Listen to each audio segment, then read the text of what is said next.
এটি হচ্ছে Symphony Z40 সদ্য বাজারে আসা সিম্ফনির একদমই নতুন একটি মডেল সিম্ফনি Z40 কিছুদিন আগে আমাদের চ্যানেলে আপলোড করেছি সিম্ফনি Z30 Pro এর একটি রিভিউ।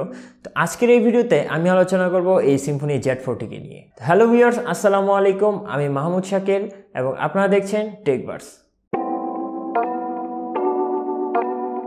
ভিডিওটি শুরু করার আগে প্রথমেই ধন্যবাদ জানাতে চাই সিম্ফনি বাংলাদেশকে আমাদের কাছে এই রিভিউ ইউনিটটি পাঠিয়ে দেওয়ার জন্য। তাদের কাছে এই ফোনটি অফিসিয়ালি পেয়ে যাবেন 10,490 টাকায়। আমি বিগত সিম্ফনি অ্যাটমের ভিডিওতেও বলেছি যে সিম্ফনি তাদের ডিজাইন নিয়ে বেশ ইমপ্রুভ করেছে। যেমন আমরা দেখেছি সিম্ফনি অ্যাটমের ডিজাইন, সিম্ফনি Z30 Pro এর ডিজাইন, আর এখন এই নতুন Z40 ডিজাইন। আমার কাছে এই ডিজাইনটি বেশ ভালোই মনে হয়েছে।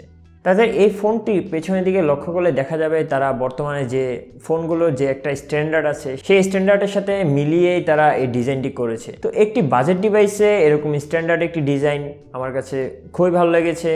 তো এইসব ব্যাপারে আমরা সাধুবাদ জানাতেই পারি সিম্ফনিকে।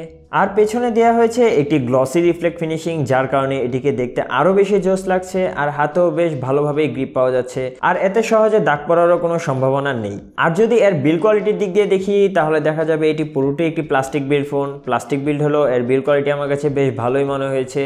রাইট সাইডে দেওয়া হয়েছে power button oh volume button, left সাইডে সিম কার্ড স্লট ও একটি ডেডিকেটেড গুগল অ্যাসিস্ট্যান্ট বাটন, যেটি আমরা সিম্ফনি Z30 Pro-তেও দেখেছি। উপরে কিছুই নেই, আর নিচে speaker grille, 3.5mm earphone port ও একটি USB Type-C port.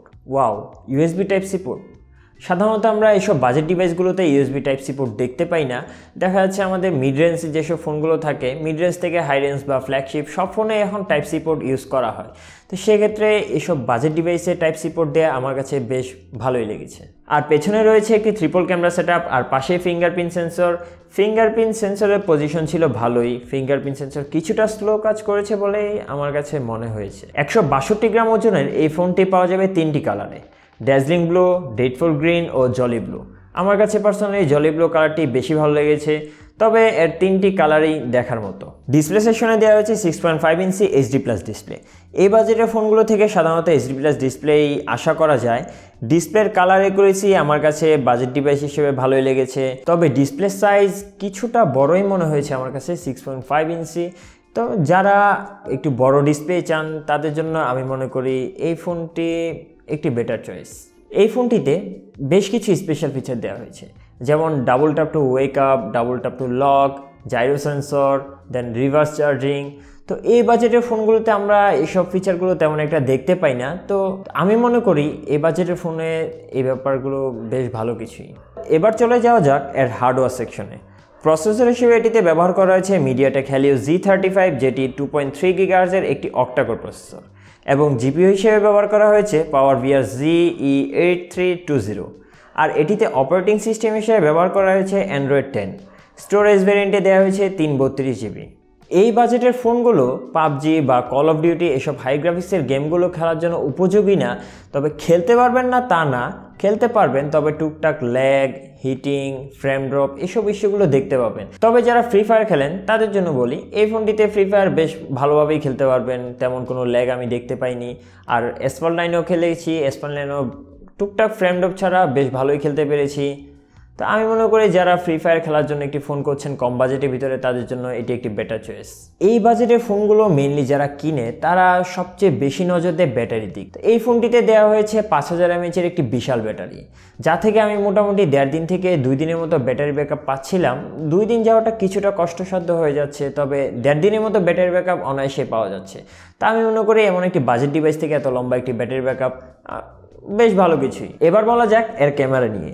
Main camera হিসেবে এটিতে দেওয়া হয়েছে 13 মেগাপিক্সেলের primary camera, 2 megapixel depth sensor ও 5 মেগাপিক্সেল আলট্রা ওয়াইড ক্যামেরা, এবং সেলফি ক্যামেরা হিসেবে ব্যবহার করা হয়েছে 13 মেগাপিক্সেলের সেলফি ক্যামেরা। বাজেট ডিভাইস হিসেবে এটির ক্যামেরা আমার কাছে বেশ ভালোই মনে হয়েছে। প্রাইমারি ক্যামেরা এর ছবিগুলোতে ডিটেলসের ঘাটতি আছে কিছুটা, তবে ডে লাইটে মোটামুটি ভালোই ছবি আসে। মাঝে মাঝে ছবিতে ওভার সিচুয়েশন লক্ষ্য করা যায়, তবে ছবির কোয়ালিটি আমার কাছে বাজেট ডিভাইস হিসেবে ভালোই লেগেছে। কিন্তু লো লাইটে পুরোটাই উল্টা। লো লাইটের ছবির কোয়ালিটি অনেকটাই কমে যায় ডে লাইটের তুলনায়। লো লাইটের ছবির কোয়ালিটি আরও ইমপ্রুভ করা যেত। এই বাজেটের ফোনগুলোতে আলট্রা ওয়াইড ক্যামেরা তেমন একটা দেখা যায় না। তো বাজেট ডিভাইস হিসেবে আলট্রা ওয়াইড ক্যামেরা মোটামুটি ভালোই কাজ করছে, এর বেশি অবশ্য আশা করাও যায় না। বাকি রইল এর ফ্রন্ট ক্যামেরা।